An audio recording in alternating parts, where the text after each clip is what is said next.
Hello friends, study with bank के current affair session में आपका स्वागत है।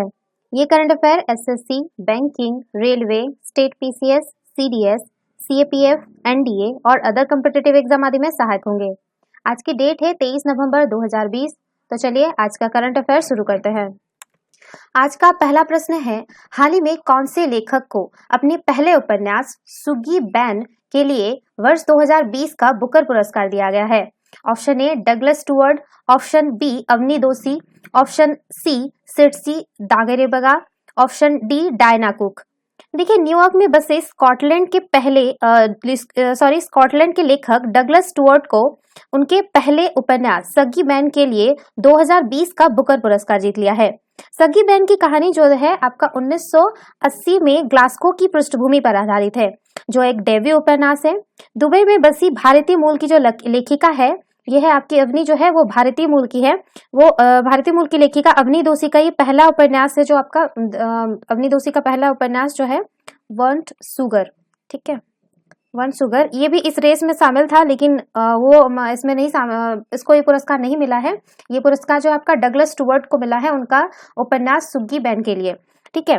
तो 44 वर्षीय डगलस स्टुअर्ट को पुरस्कार के रूप में जो है आपका 50,000 पाउंड, जो कि हम लोग का अगर इंडियन करेंसी में देखें तो 50 लाख के बराबर है, की राशि मिलेगी।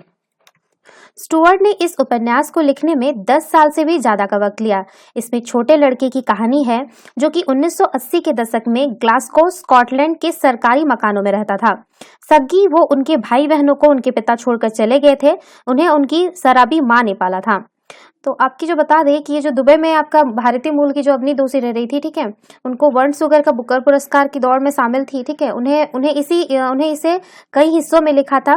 और अमेरिका में ये जो है, ये जन्म इनका अमेरिका में हुआ है, क्योंकि भारतीय मूल की है तो ये जानना जरूरी है हम लोग के लिए। अमेरिका में जन्मी अवनी की पुस्तक के साथ आपका बुकर पुरस्कार में जो है ये सिडसी दागरेबगा भी है, जो कि जिम्बाब्वे के लेखक है, और उनको दिस मॉडर्नेबल बॉडी के लिए उनका लेखक है। और उनकी एक लेखक है, अमेरिकी लेखक डायना कुक थी। डायना कुक है जो उनका उपन्यास है द न्यू वाइटलेस, ठीक है। और ये सब उनके कुछ थे जो कि इस बुकर पुरस्कार की रेस में शामिल थे, लेकिन ये जो पुरस्कार है डगलस स्टुअर्ट को मिला है। तो सही आंसर होगा ऑप्शन ए। चलिए नेक्स्ट क्वेश्चन पे चलते हैं। हाल ही में कौन से दक्षिण पूर्वी एशियाई देश के साथ सहयोगात्मक गश्त के 30वें संस्करण के तहत हिंद महासागर में 18 से 20 नवंबर तक नौसेनाओं ने गश्त लगाई? Option A Malaysia, option B Cambodia, option C Vietnam, option D Thailand. देखिए, 18 से 20 नवंबर 2020 तक भारतीय नौसेना और रॉयल थाई नौसेना के बीच भारत थाईलैंड समन्वयी गश्ती अर्थात इंडो थाई कॉर्पोरेट के 30वें संस्करण का संचालन किया गया। इस इंडो थाई कॉर्पोरेट के भारत की तरफ से आईएनएस करमुक, जो स्वदेशी रूप से निर्मित मिसाइल कॉर्वेट है, और थाईलैंड की तरफ से रॉयल थाई नौसेना के एचटीएमएस काराबूरी ने भाग लिया। भारत थाईलैंड के मध्य यह इंडो थाई कॉर्पोरेट संचालन भारत सरकार के रणनीतिक विजन सागर पर आधारित है, जिसके तहत हिंद महासागर क्षेत्र में ईईजेड निगरानी, मानवीय सहायता एवं आपदा राहत एवं अन्य क्षमता निर्माण गतिविधियों का संचालन किया गया है। दोनों देशों की नौसेनाएं जो है वर्ष 2005 के बाद से समुद्री लिंक को मजबूत बनाने के लिए वर्ष में 2 बार अपनी अंतर्राष्ट्रीय समुद्री सीमा रेखा के साथ साथ हिंद महासागर के रणनीतिक रूप से महत्वपूर्ण हिस्से को सुरक्षित रखने और वाणिज्यिक शिपिंग और अंतर्राष्ट्रीय व्यापार को सुरक्षित रखने के उद्देश्य से इंडो थाई कॉर्पोरेट का आयोजन कर रही है। इंडो थाई कॉर्पोरेट दोनों नौसेनाओं के बीच समझ एवं पारस्परिकता को बढ़ाता है और अवैध तरीके से मछली पकड़ने, मादक पदार्थों की तस्करी, समुद्री आतंकवाद, समुद्री लूटपाट को रोकने के लिए सुविधा प्रदान करता है। तो इसका सही आंसर होगा ऑप्शन डी थाईलैंड। चलिए नेक्स्ट क्वेश्चन पे चलते हैं। हाल ही में पाकिस्तान की कौन से शहर की एक पहाड़ में पाकिस्तानी और इतावली पुरातत्विक विशेषज्ञों ने 1300 साल पुराने एक हिंदू मंदिर की खोज की है? Option A Rawalpindi, option B Lahore, option C Peshawar, option D Karachi. देखिए, उत्तर पश्चिमी पाकिस्तान के स्वायत्त जिले में एक पहाड़ में पाकिस्तानी और इतालवी पुरातात्विक विशेषज्ञों ने 1300 साल पुराने एक हिंदू मंदिर को खोज निकाला है। बारीकोट घुंगई में खुदाई के दौरान इस मंदिर का पता लगा है। यह एक मंदिर जो है भगवान विष्णु का है और इसे हिंदू शासन काल के दौरान यहाँ बनाया गया था। पुरातत्व विभाग के वरिष्ठ अधिकारी फजले खलीक ने बृहस्पतिवार को इसकी घोषणा करते हुए पुष्टि की थी कि यहाँ भगवान विष्णु की मूर्ति स्थापित है और कई साल पहले उनकी पूजा की जाती थी। उन्होंने यह भी कहा कि यह मंदिर जो है खुदाई के दौरान मंदिर स्थल के पास छावनी और पहरे के लिए मीनारे आदि भी मिले हैं। मंदिर के पास पास पानी का कुंड भी मिला है। संभवतः यहाँ पूजा के पहले श्रद्धालु स्नान करते रहे होंगे। इस क्षेत्र में पहली बार हिंदू शाही काल के निशान मिले हैं। जानकारों के अनुसार इस स्थान पर जो है 850 से 1026 ईस्वी में हिंदू शाही या काबुल शाही रही है। यहाँ एक हिंदू राजवंश था जिसने काबुल घाटी गंधार, जिसे आधुनिक पाकिस्तान में है, और वर्तमान उत्तर पश्चिम भारत में शासन किया था। इटली की पुरातात्विक मिशन के प्रमुख डॉक्टर लूका ने कहा कि स्वायत्त जिला की खोजी गई गंधार सभ्यता यह पहला मंदिर है जो कि पेशावर में है। ठीक है, ये पेशावर शहर में मिला हुआ है। ठीक है, तो इसका सही आंसर होगा ऑप्शन सी, पेशावर। चलिए नेक्स्ट क्वेश्चन पे चलते हैं। हाल ही में कौन से देश द्वारा भारत के 100 वर्ष पहले चुराई गई देवी अन्नपूर्णा की प्रतिमा लौटा दी गई है? Option A Belgium, option B France, option C England, option D Canada. देखिए, उत्तराखंड में मैं क्वेश्चन 5 पे आ गई, क्वेश्चन 4 आपका मिस हो गया। हाल ही में कौन से राज्य में करीब 5 अरब 41 करोड़ वर्ष पहले समुद्री सतह वाले स्पोंज का लार्वा तथा चट्टानों में पियाजुसानिया स्पाइनोसा मेटोजोना, जो कि एक समुद्री जीव जंतु है, के जीवाश्म मिले हैं? Option A Uttarakhand, option B Himachal Pradesh, option C Jammu और कश्मीर, ऑप्शन डी राजस्थान। देखिए, हाल ही में जो है उत्तराखंड में ऋषिकेश के कोडियाला में समुद्री सतह वाले स्पोंज का लार्वा मिलने का दावा नैनीताल की हर्षिता जोशी ने अपने शोध में किया है। वहीं नैनीताल के खुरपाताल क्षेत्र की चट्टानों में पियाजुसानिया स्पाइनोसा मेटोजोना, जो कि एक समुद्री जीव है के जंतु है, के जीवाश्म मिले हैं। यह है जो आपका करीब 5 अरब 41 करोड़ वर्ष पहले के हैं। चीन में मौजूद पियाजू जीवाश्म भारत में पहली बार मिला है। वर्तमान में पीजी कॉलेज पिथौरागढ़ के अध्यापक डॉक्टर हर्षिदा का यह शोध है कि pre Cambrian research journal America में प्रकाशित हुआ है। 2011 से 2016 में हुए शोध में पाया गया है कि मसूरी, नैनीताल, ऋषिकेश में पृथ्वी पर प्रारंभिक जीवन को दर्शाने वाले जीवाश्म मौजूद हैं। ये शुरुआती बहुकोशिकीय और मेटाजोना जीवों की असाधारण विविधता को दर्शाते हैं। कुमाऊं विवि भूगर्भ विज्ञान विभाग के professor Rajiv Upadhyay, Wadia Institute of Himalayan Geology की पूर्व विज्ञानी डॉक्टर मीरा तिवारी के निर्देशन में हर्षिता ने यह शोध पूरा किया है। डॉक्टर हर्षिता के शोध पत्र के अनुसार आज जहां गगनचुंबी हिमालय है, वहां करीब 5 अरब 41 करोड़ साल पहले समुद्र था।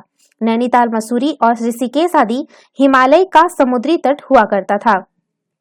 हिमयुग खत्म हुआ तो समुद्र का तापमान बढ़ा। वहीं ज्वालामुखी से निकलने वाले पोषक तत्वों ने समुद्री तटों में जैव विविधता को बढ़ाया।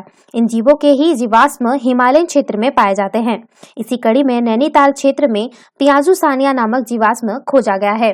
तो इसका सही आंसर होगा ऑप्शन ए उत्तराखंड। चलिए नेक्स्ट क्वेश्चन पे चलते हैं।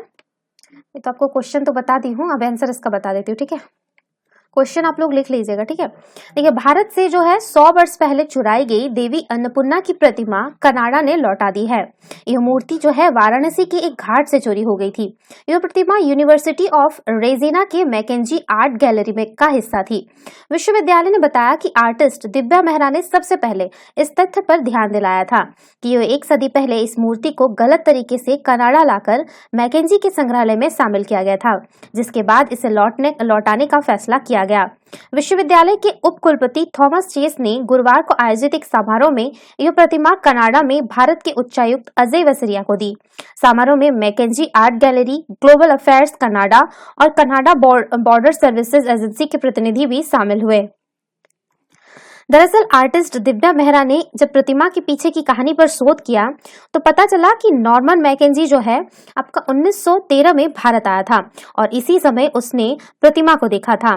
पीबॉडी एक्सेस म्यूजियम से जुड़े डॉक्टर सिद्धांत वी साहा ने मूर्ति की पहचान हिंदुओं की देवी अन्नपूर्णा के तौर पर की थी। मैकेंजी जो है 1936 में इस मूर्ति की वसीयत कराई और संग्रहालय में शामिल कर लिया। बाद में दिव्या ने प्रतिमा को अवैध रूप से कनाडा लाए जाने का मुद्दा उठाया। देवी अन्नपूर्णा अपने एक हाथ से खीर का कटोरा और दूसरे हाथ में चम्मच लिए हैं। तो इसका सही आंसर होगा ऑप्शन डी, कनाडा। चलिए नेक्स्ट क्वेश्चन पे चलते हैं।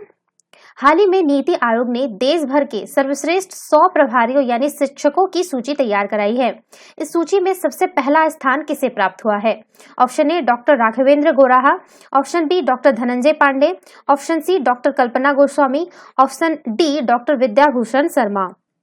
देखिए, शासकीय उच्चतर माध्यमिक विद्यालय बिलासपुर स्थित अटल टिंकरिंग लैब के प्रभारी डॉक्टर धनंजय पांडे को नीति आयोग ने देश भर के प्रभारियों यानी शिक्षकों की सूची में पहले स्थान पर रखा है। आयोग ने जो है देश भर में संचालित 15,000 एटीएल ठीक है अटल टिंकरिंग लैब के प्रभारियों के कामकाज को विशेषज्ञों के सहयोग से परखते हुए सर्वश्रेष्ठ जो है 100 प्रभारियों की सूची तैयार करवाई है। दयालबंद सरकारी स्कूल बिलासपुर के प्रधानाचार्य डॉक्टर राघवेंद्र गोराहा ने कहा कि डॉक्टर पांडे का नाम सूची में होना गौरव की बात है। इस सूची में छत्तीसगढ़ से वो इकलौते एटीएल प्रभारी हैं। एटीएल में निजी और सरकारी दोनों तरह के स्कूल हिस्सा लेते हैं। इसमें लगातार नवाचार और बाल विज्ञानियों द्वारा आविष्कार किए जाते हैं। उन्हें मार्गदर्शन करने वाले एटीएल प्रभारियों के कामकाज का आकलन करने के लिए नीति आयोग ने वरिष्ठ विज्ञानियों की एक टीम बनाई थी। आयोग ने सर्वश्रेष्ठ शिक्षकों के चयन के लिए कुछ महत्वपूर्ण आधार बनाए थे। इसमें प्रभारियों से जानकारी मांगी गई कि प्रत्येक महीने एटीएल में कितने सेमिनार किए, कब कब वर्कशॉप का आयोजन किया गया और कब बाल विज्ञानियों के कितने आविष्कारों को कम्युनिटी में लेकर गए। एटीएल प्रभारी डॉक्टर पांडे के मार्गदर्शन में बाल विज्ञानियों ने मोक्षा मशीन का सबसे पहले आविष्कार किया। इस मशीन के जरिए चिता की राख को परिष्कृत कर जैविक खाद में बदला जा रहा है। मोक्षा ने दुबई में आयोजित अंतर्राष्ट्रीय रोबोटिक चैंपियनशिप में प्रथम स्थान अर्जित किया था। इसके अलावा इकोजिम, अटल कृषि मित्र, smart bio toilet, green sealed व अटल दिव्यांग रथ ने नीति आयोग के वरिष्ठ वैज्ञानिकों को काफी प्रभावित किया। तो इसका सही आंसर होगा option B, doctor Dhananjay Pandey. चलिए नेक्स्ट क्वेश्चन पे चलते हैं। हाल ही में न्यूयॉर्क टाइम्स की तरफ से जारी दुनिया की 100 उल्लेखनीय पुस्तकों की सूची में भारत के कौन से लेखक या लेखकों की किताब शामिल की गई है? Option A Deepa Anpara, option B Hari Kunzru, option C Megha Majumdar, option D उपयुक्त सभी। देखिए, जो आपका इस साल के लिए जो है दुनिया की 100 उल्लेखनीय पुस्तकों की सूची जारी कर दी गई है। न्यूयॉर्क टाइम्स की तरफ से जारी सूची में 3 भारतीय लेखकों की किताबें भी शामिल हैं। इसके अलावा पूर्व अमेरिकी राष्ट्रपति बराक ओबामा का संस्मरण अ प्रॉमिस्ड लैंड और भारतीय मूल के ब्रिटिश लेखक हरि कुंजरू की रेड पिल को भी इसमें जगह मिली है। इस उपन्यास के नायक को दुनिया के सर्वनाश की आशंका है। दुनिया भर में प्रकाशित कल्पना आधारित उपन्यास, किताब, कविता और कथेतर साहित्य आदि का आकलन करने के बाद यह सूची तैयार की गई है। इसमें जो है आपका मेघा मजुमदार, दीपा अनपरा और सॉरी मैं यहाँ पे हरि कुंजरू लिख दी हूँ, हरि कुंजरू नहीं होगा, सॉरी बाय मिस्टेक लिखा गया। आप यहाँ पे लिख लीजिएगा। तीसरे जो लेखक का नाम है सामंत सुब्रमण्यम, ठीक है, सामंत सुब्रमण्यम, ठीक है, नाम प्लीज आप लोग करेक्ट कर लीजिएगा। दीपा अनपरा, सामंत सुब्रमण्यम और मेघा मजुमदार, इन तीनों को ये सूची में शामिल किया गया है। ठीक है, तो जो मेघा मजुमदार के बारे में बात करें, मेघा मजुमदार के बारे में, तो वो भारत में जन्मी मेघा की किताब जो है, इनकी किताब का नाम भी लिख देती हूँ, द बर्निंग। ठीक है, द बर्निंग को भी इस सूची में जगह मिली है। यह किताब जो है आतंकी घटनाओं पर आधारित है। बात करते हैं दीपा अनपरा के बारे में, तो केरल में पली बड़ी दीपा की जो किताब है, नाम लिख दे रहे हैं जिन पेट्रोल ऑन, पेट्रोल है, ठीक है, petrol on the purple line, ठीक है, ये इनकी किताब है दीपा अनपरा की, और इस सूची में जगह मिली है। जो पत्रकार दीपा का ये पहला उपन्यास है जिसमें 9 वर्ष का एक बच्चा इस अपने सहपाठी के गायब होने की गुत्थी सुलझाने की कोशिश करता है। बात करते हैं सामंत सुब्रमण्यम के बारे में, तो सामंत तीसरे लेखक है जिन्होंने इस सूची में अपनी जगह बनाई है। उन्हें यह सम्मान जो है, इनकी किताब का नाम भी लिख दे रहे हैं, dominant character, okay, dominant character the radical, ये सॉरी ये गलती हो गया, the radical science, the radical science and, मेरा थोड़ा हाथ धीरे चल रहा है, आप लोग लिख लीजिएगा, ठीक है। रेस्टलेस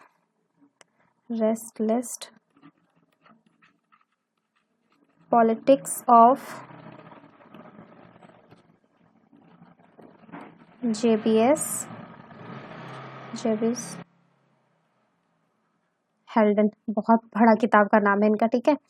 किताब का नाम है, ये लिख लीजिएगा, सामंत सुब्रमण्यम का, ठीक है। ये किताब को उनके लिए इसको ये सम्मानित किया गया है। सामंत का जो ये किताब है ब्रिटिश जीवशास्त्री और वामपंथी हेल्डन पर लिखी गई है। सुब्रमण्यम एक पत्रकार है और लंदन में रहते हैं। तो इसका सही आंसर होगा ऑप्शन डी, उपयुक्त तीनों। चलिए नेक्स्ट क्वेश्चन पे चलते हैं। हाल ही में कौन से राज्य ने महिलाओं और बच्चों के विरुद्ध साइबर हमलों को रोकने के लिए विवादास्पद पुलिस अधिनियम संशोधन अध्यादेश को मंजूरी दे दी है? Option A Kerala, option B Haryana, option C Uttar Pradesh, option D Telangana. देखिए, राज्यपाल आरिफ मोहम्मद खान ने महिलाओं और बच्चों के विरुद्ध साइबर हमलों को रोकने के लिए राज्य की माकपा नीति सरकार द्वारा लाए गए केरल पुलिस अधिनियम संशोधन अध्यादेश को मंजूरी दे दी है। बस विपक्ष ने इस अध्यादेश से अभिव्यक्ति की स्वतंत्रता के बाधित होने का आरोप लगाया है। राजभवन के सूत्र ने इस बात की पुष्टि की है कि राज्यपाल ने इस दक्षिणी राज्य में व्यापक विवाद को जन्म देने वाले इस अध्यादेश पर हस्ताक्षर कर दिए हैं। सूत्र ने बताया कि राज्यपाल जो है कोविड-19 से मुक्त होकर हाल ही में राजभवन लौटे हैं। विपक्षी दलों ने आरोप लगाया था कि इस संशोधन है पुलिस को और शक्ति देगा और प्रेस की आजादी में कटौती करेगा। हालांकि मुख्यमंत्री पिनराई विजयन ने यह कहते हुए इस आरोप को खंडन किया कि वह निर्णय व्यक्तियों की छवि बिगाड़ने के लिए सोशल मीडिया के दुरुपयोग जैसे कारकों का आधार पर लिया गया है। जो पिछले महीने जो है राज्य मंत्रिमंडल ने धारा